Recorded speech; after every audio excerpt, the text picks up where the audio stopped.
Hello Taurus, thank you for joining me for your year 2018 forecast. Welcome to the new year, and it's a year with a supreme opportunity for you. If you cast your mind back to the 11th of October last year, Jupiter, the planet of fortune, moved into your sector of romance, self-expression, creativity and your highest hopes. Now, this is going to go on until early November 2018. So it's an extended period. You get basically an extra month. So it's a 13-month transit. And this is going to be something that you already were starting to experience in the last quarter of last year. But there's loads to go for these 11 months this year. However, added to this, Venus, your ruler, is going to be in your sector of relationships for an extended period of 12.5 weeks. This really is exciting stuff. Now, this begins on the 9th of September. By the 5th of October, however, Venus goes into a retrograde, and by the 31st of October, it's actually going to invert back into a more practical part of your scope. But by the 3rd of December, she rejoins you in your sector of relationships right through to the end of the year. This really is setting up a unique opportunity for you to engage with other people in a truly meaningful way and transform your fortunes around your relationships. But there's much more than that this year, Taurus, because Uranus, the planet of freedom, is also going to spend some time with you too. And from May the 16th through to the 5th of November is going to really shake up your world in a very exciting way. Now, it is true, by the 7th of August, Uranus is starting to track backwards. And by the 6th of November, is going to invert back into the sign of Aries. So there could be some restlessness in those last sort of weeks of 2018 of a different kind, the kind that you've been used to since 2011 full time, when it has felt at times that you've almost had that proverbial itch in the bottom of your foot and kept taking your shoe off to try to shake out the stone, but not finding one there. It's as if you've just felt something wasn't quite resolved. But I think once Uranus moves into your sign in mid-May, it is a real opportunity to start to demonstrate just how unique you can be in the way that you approach things. One of the challenges for you, but also one of your strengths, is that you're a fixed sign, so therefore you love stability. Now, Uranus is going to challenge you on that this year and push you to step outside your comfort zone. But it won't be the only planetary combination that is set to do this. This is because at the turn of the year, your solar return is so impressively dynamic. It sees the sun combining with your ruler. But the two are also angling up brilliantly to Neptune. Neptune's in the part of your scope throughout this year to do with your dreams still, but also your friendships and your highest expectations. Now, your ideals can definitely be enriched by new knowledge throughout 2018, but that may see you mixing with different types of people from whom you've hung out with in the past. In fact, Venus is going to be combining with the Sun by the start of week 2 of January.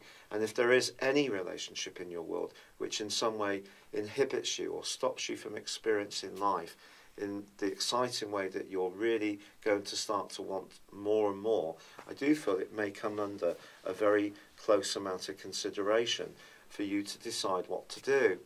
What's going to ramp up the stakes around your relationships is that Mars, the power planet, the planet of instant gratification, is combining with Jupiter in your sector of relationships right at the start of the year too. You may have seen some evidence in your approach towards the end of 2017. So again, this is going to see you much punchier and much more optimistic about what your relationship prospects can be right throughout the year. And this is going to link in brilliantly with that extended transit of Venus through your sector of relating, which can bring someone so magical into your situation, but also see you think very carefully about what you really want. Now, one of the fascinating things about this year, Taurus, is that there is no complete solar eclipse. We have a partial one, which occurs in mid-February, but we do have a total lunar eclipse on the 31st of January. Now, for you, this is happening in the part of your horoscope to do with your emotions.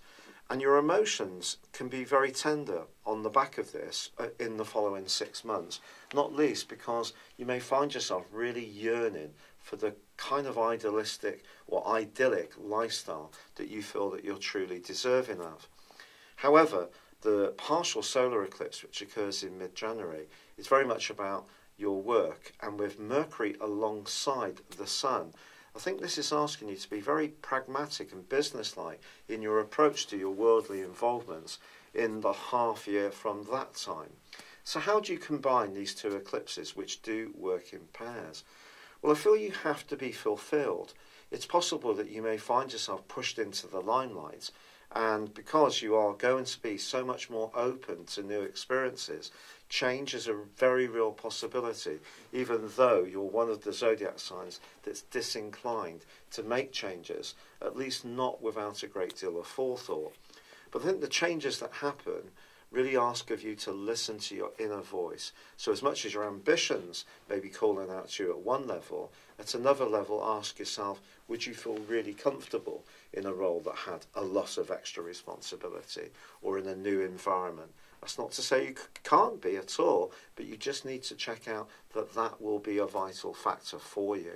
Now, the other key piece of information to tell you about your year is the role of Saturn. Saturn's about structure, and on the 20th of December last year, Saturn moved into a new home, one which is very much about breaking up your old patterns and being open to new ones. But of course, because Saturn is about patterns and it is about structure and routines, that sounds kind of counterintuitive, but that gives you a little bit of an idea of the contraflow of energies that might go on inside of you.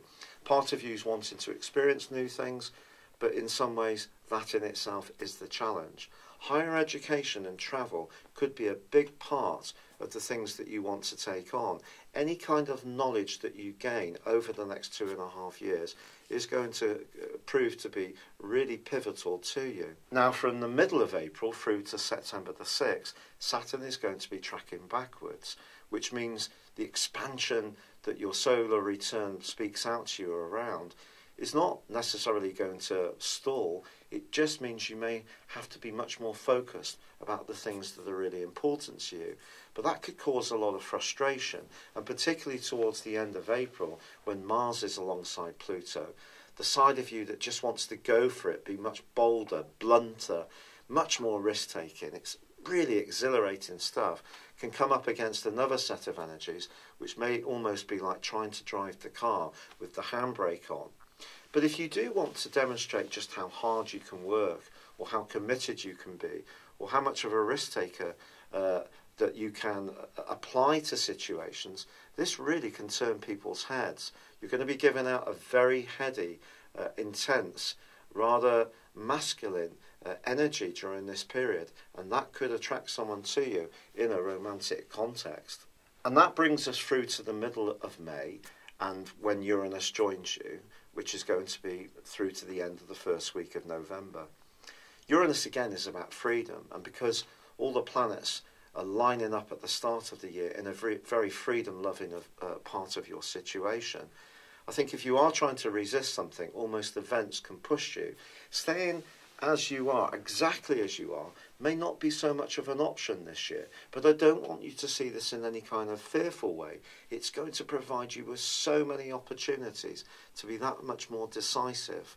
And especially if you've been a very supportive player in terms of someone else's career or your children, or you've put yourself second to the needs of elderly parents, I think this is an opportunity this year to really rediscover your joie de vivre and what makes you such a unique being.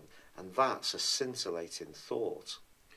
The total lunar eclipse of the 27th of July is neither likely to see you in the mood to back down.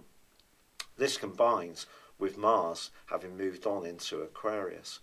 And it's about you, again, balancing what's right for you at an emotional level with thrusting forwards in some kind of professional environment. But the great thing is that the partial solar eclipse of the 11th of August forges a beautiful link with your ruler Venus. And if you really do want to shake things up, whether it's about where you live, who you live with and how, or in terms of your worldly involvement, the second half of the year can certainly be an exciting time. And this is underlined even more by the role of Jupiter, which moves on the 10th of November into a part of your scope which is very passionate, the 8th house.